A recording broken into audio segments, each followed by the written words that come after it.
بسم اللہ الرحمن الرحیم۔ اس دنیاوی زندگی کو اللہ تبارک و تعالیٰ نے اسباب کا محتاج بنا دیا۔ جتنے بھی دن ہم اس زندگی میں گزارتے ہیں، مہینے ہوں، سال ہوں یا صدیاں ہوں، جب تک اس دنیا میں ہم مقید ہیں، ہمارا تعلق اسباب کے ساتھ، مال اور ملکیت کے ساتھ ہمارا تعلق ہوتا ہے۔ اس دنیا کی زندگی کو گزارنے کے لیے یہ تمام چیزیں ضروری ہوتی ہیں، ان کے بغیر زندگی گزارنا مشکل ہوتا ہے۔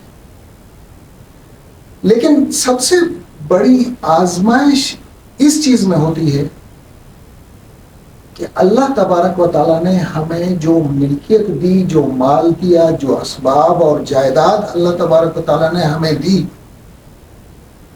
وہ اس دنیا کی زندگی کو گزارنے کے لیے ہوتی ہے۔ غلط فہمی میں انسان اس وقت مبتلا ہوتا ہے جب وہ اس کو عارضی سمجھنے کے بجائے اس کو مستقل سمجھنا شروع کر دیتا ہے۔ حالانکہ روز ہمارے سامنے فوتگیاں ہوتی ہیں، ہمارے اپنے عزیز، قریب، رشتہ دار، والدین، بھائی بہن ہمارے سامنے فوت ہوتے ہیں، لیکن اس کے باوجود بھی انسان یہ سمجھتا ہے کہ شاید کہ میں اس دنیا میں بڑی لمبی زندگی گزاروں گا اور شاید مجھے اس دنیا کی زندگی سے جانا ہی نہیں پڑے گا۔ حقیقتاً یہ مال اور اسباب، جائیداد، ملکیت، یہ تمام چیزیں اللہ تبارک و تعالیٰ نے اس دنیاوی زندگی کے گزارنے کے لیے اسباب اور سامان مہیا کیا ہے، یہ سب یہاں کے لیے ہے۔ اس کا نہ ہماری ذات کے ساتھ تعلق ہے، نہ ہماری روحانی زندگی کے ساتھ تعلق ہے، نہ اس دنیا کے بعد یہ چیزیں ہمارے کام آئیں گی۔ اللہ تبارک و تعالیٰ نے قرآن مجید میں ارشاد فرمایا، انما اموالکم و اولادکم فتنہ، تمہاری اولاد ہو یا تمہارا مال ملکیت ہو، یہ تمہارے لیے آزمائش ہے۔ انسان اس عارضی اور آزمائشی چیز کو جس وقت مستقل سمجھ کر اس کے اوپر بھروسہ کرتا ہے، تب وہ دھوکہ کھاتا ہے۔ عارضی چیز کو مستقل سمجھ کر بیٹھتا ہے اور پھر اس پر ہی یقین کر لیتا ہے، تب وہ دھوکہ کھا رہا ہوتا ہے۔ اللہ تبارک و تعالیٰ کی آزمائش کے تو مختلف زاویے ہوتے ہیں، مختلف طریقے ہوتے ہیں۔ اللہ تبارک و تعالیٰ نے فرمایا کہ یہ فتنہ ہے، آزمائش ہے۔ انما اموالکم، تمہارا مال تمہارے لیے فتنہ ہے، و اولادکم، تمہاری اولاد بھی تمہارے لیے فتنہ ہے۔ اب انسان اس فتنے میں، اس آزمائش میں اس قدر پھنس جاتا ہے کہ وہ حقیقت اور غیر حقیقت کا فرق نہیں سمجھ سکتا۔ وہ اسی کو حقیقت سمجھتا ہے اور پھر اس دھوکے میں اترتا چلا جاتا ہے، وہ اس کو مستقل سمجھنے لگتا ہے۔ اللہ تبارک و تعالیٰ نے فرمایا، بہت ساری چیزیں ہماری اپنی زندگی میں ہمارے سامنے ہوتی ہیں، لیکن ہم چونکہ دین اور دینی علم سے واقفیت کم رکھتے ہیں، اس لیے ہمیں سمجھ میں نہیں آتا کہ یہ میرے اوپر آزمائش ہے یا اللہ تبارک و تعالیٰ کی طرف سے کوئی بہت بڑا امتحان۔ قرآن مجید میں اللہ تبارک و تعالیٰ نے ارشاد فرمایا، وَلَنَبْلُوَنَّكُمْ بِشَيْءٍ مِّنَ الْخَوْفِ وَالْجُوعِ وَنَقْصٍ مِّنَ الْأَمْوَالِ وَالْأَنفُسِ وَالثَّمَرَاتِ۔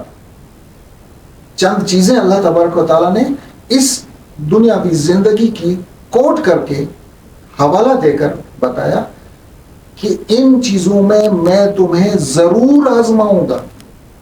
وَلَنَبْلُوَنَّكُمْ، لا جو ہے یہ تاکید کے لیے، ضرور،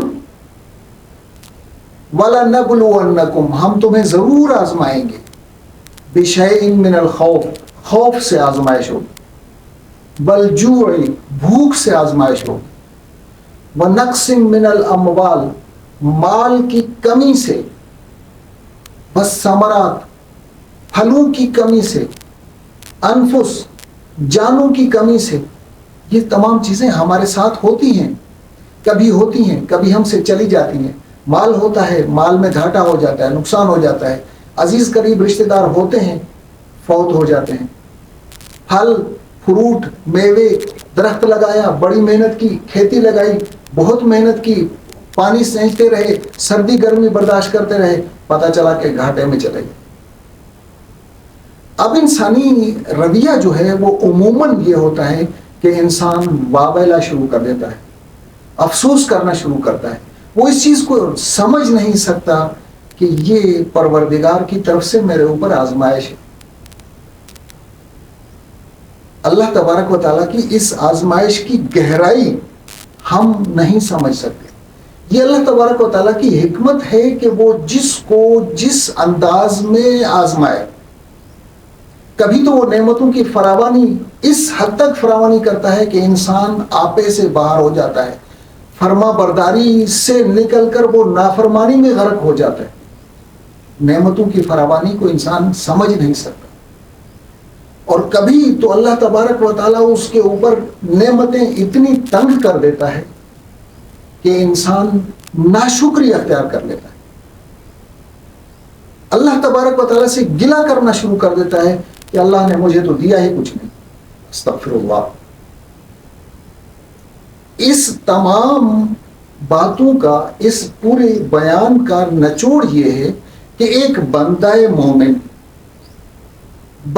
مومن کا رویہ یہ ہوتا ہے کہ اس کو جب کوئی نعمت ملتی ہے تو شکر کرتا ہے, نعمت نہیں ملتی تو بھی شکر کرتا ہے, اور اس کو پروردگار کی طرف سے ایک آزمائش تصور کرتا ہے, اور اس آزمائش میں شکر کر کے پورا اترتا ہے.